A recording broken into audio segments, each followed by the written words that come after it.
Hello friends, today I take up a new topic and the title of this topic is Impact of Electoral Politics in Indian Society.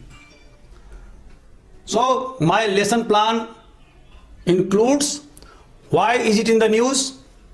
Number 2, electoral process in pre-independent India, electoral process since independence, classification of parties in India,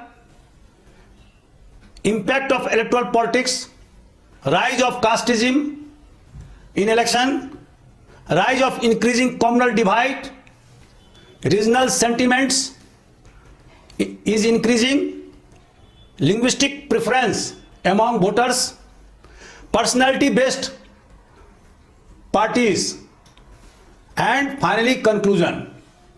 So friends, today is the first phase of the UP Assembly election, and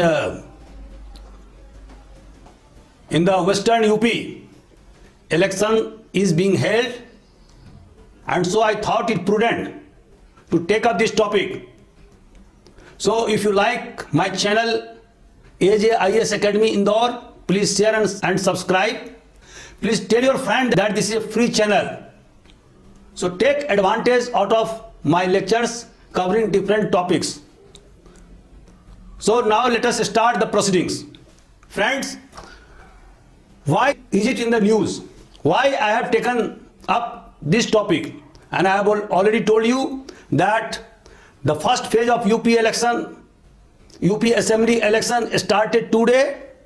Elections is to be held in 58 constituency covering 11 districts.